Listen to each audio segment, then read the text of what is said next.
little simulation. It shouldn't take us that long. We're looking at, okay, what kind of conclusions can we make with experiments, all right, and studies. So some students at Washington claim that taking an SAT course will help improve their SAT score. Design a study to help discover if this is true. So below are 6 proposed studies that the students have come up with. Suppose we found that the mean SAT scores of students who took the class is significantly higher than the mean SAT score of the students who did not.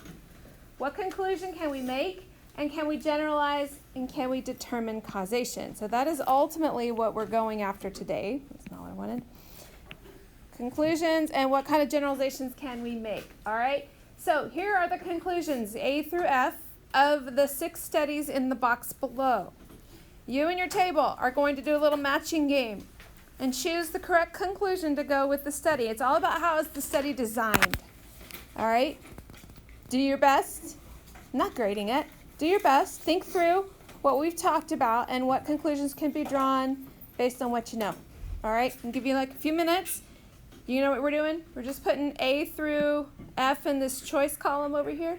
You're picking the right conclusion to the right study. Ready, go. Okay, so what'd you say for this first one? Get all the students in a senior class to participate. Ask them whether or not they took the SAT prep course and divide them into 2 groups based on their answer. What conclusion can we make from that? Anyone? C? C is correct.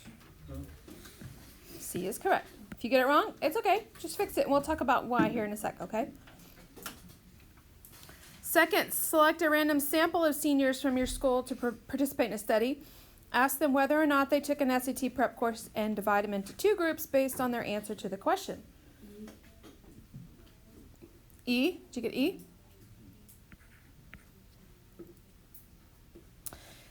Select a random sample of students who've taken the SAT from the school and to participate. Ask them whether or not they took the SAT prep course and divide them into 2 groups based on their answer. A. Get all the students in the senior class to participate in a study. Randomly assign half the students to take the SAT prep course, have the remaining half not take the prep course, then have both take the SAT again. D. Select a random sample of seniors from your school to participate. Randomly assign half of the students to take the SAT prep course and have the remaining half not take the SAT prep course. Then have both groups take the SAT again. F. And that leaves, what, B? All right, did you get them? Maybe, possibly. So there's 2 things we're looking for. All right, so over here on the left, I'm going to put, we're looking for random sampling.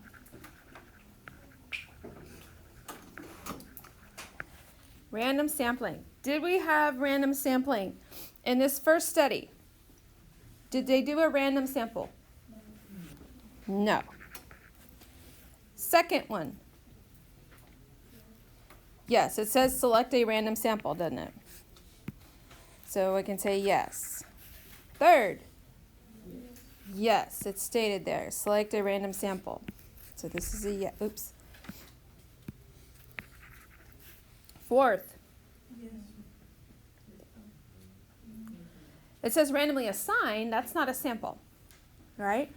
So there's no sampling because it says all the students. That's a cute thing to tell us it's not randomly sampled. And the next one, select a sample. And the next one says select a sample. So these are both yeses. Why does that matter? If you have random sampling, then you can generalize your results back to that population that's represented by the sample. Okay?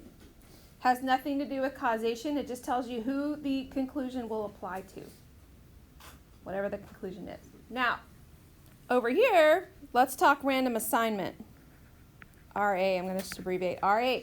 Random assignment will determine then causation. If you have random assignment, then you can make a causation conclusion. May or may not apply to the population. It depends on the sampling. So in the first study, is there random assignment? No, because it says divide them into 2 groups based on their answer. So there's not random assignment here. Second, is there random assignment? Nope, divide them into 2 groups again. Third? Fourth?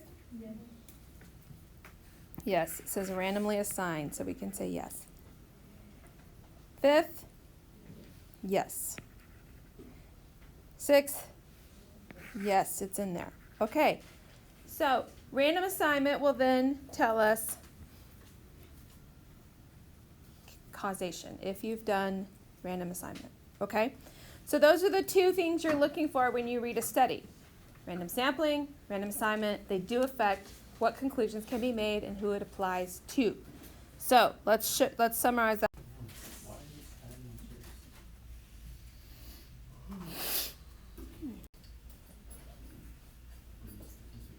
On the back page here, okay?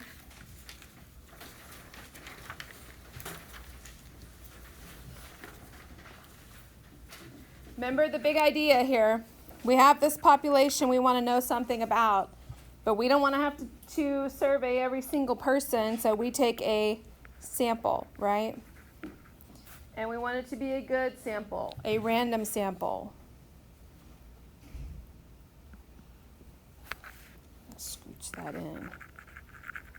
Random sample. We want it to be random so that we can make inferences from that sample back to the population. So inference. We can make decisions, inferences about the sample that will then apply to the population. All right? But a couple things have to happen. Random sampling allows us to generalize our results to the population from which we sampled.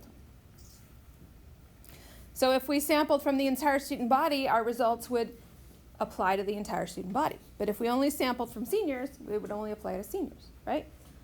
Okay. Then the scope of random assignment. So here's that example, 30 students, you randomly assign them to 2 groups. Random assignment allows us to say a treatment causes changes in the response variable.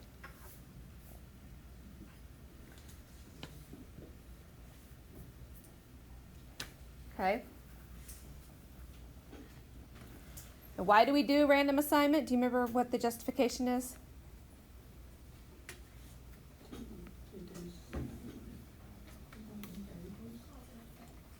Reduce confounding variables to get causation, but the wordy definition of why we do random assignment is to create roughly equivalent groups regarding all the other variables out there. That's what we mean by roughly equivalent. It's not necessarily numerical. Okay? Both of them have the same number. Roughly equivalent in that the 2 groups have generally the same array of weights and sizes and colors and all the things because you've randomly assigned them. Does that make sense? That's the purpose of random assignment. You will see that sometimes like in a multiple choice question. What's the purpose of random assignment? To create roughly equivalent groups. All right, those are the wordings you're looking for. Now, let's look at this.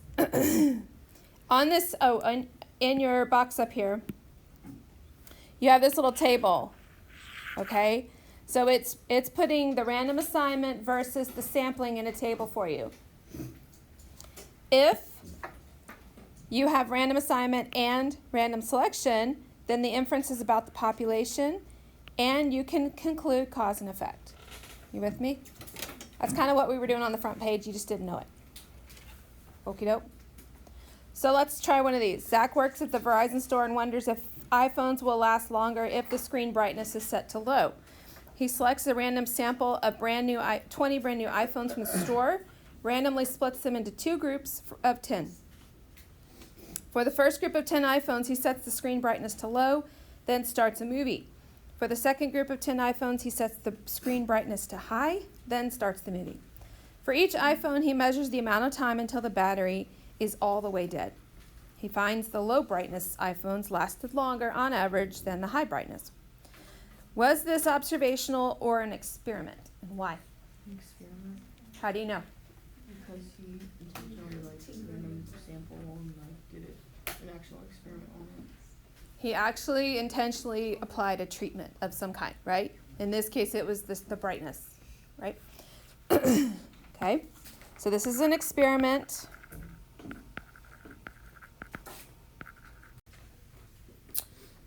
One thing I want to just that came up a lot yesterday in here, let's say, is the difference between, all right, sometimes we just have treatments. Sometimes we have factors, levels, and then treatments.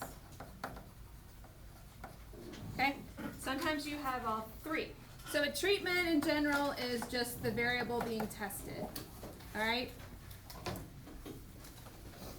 Let's say we upped this experiment for the cell phones. Let's say he wanted to do iPhones and Samsung phones. All right? So in this case, if this is our new experiment, our factors are type of phone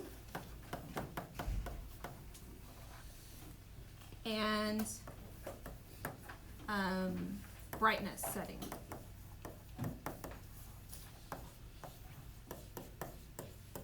Okay, ultimately we're measuring battery life, right? But we have two factors. With me?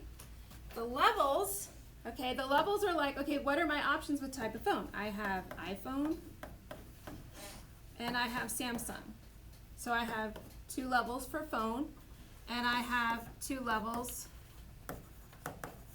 for brightness. All right?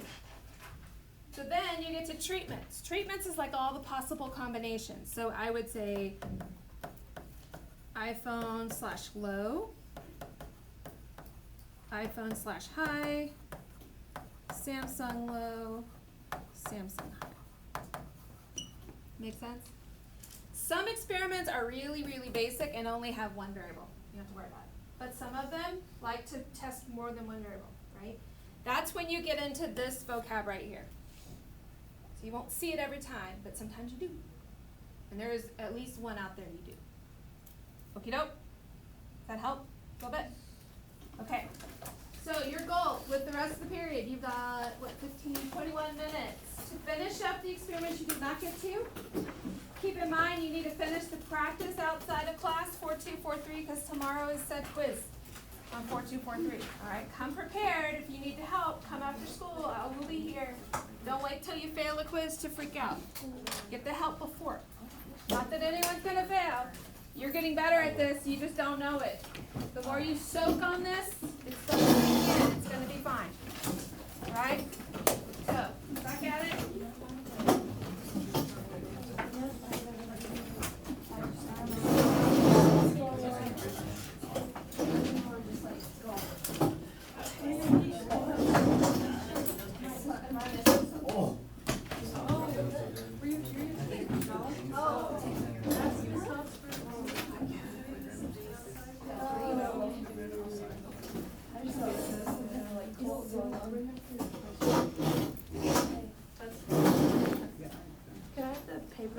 No.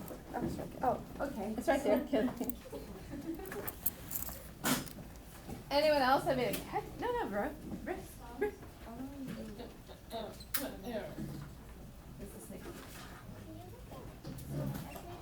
gonna create a poster, but I just created like a presentation as a draft poster. And like I want you to look at this stuff. The Wi-Fi is really slow right now. Sorry. It's never out.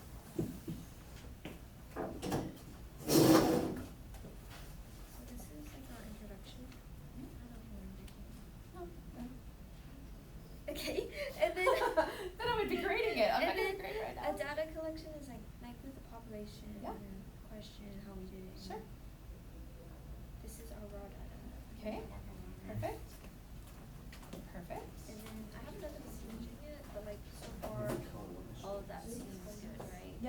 And that's what I want you to do is take that rubric on the back.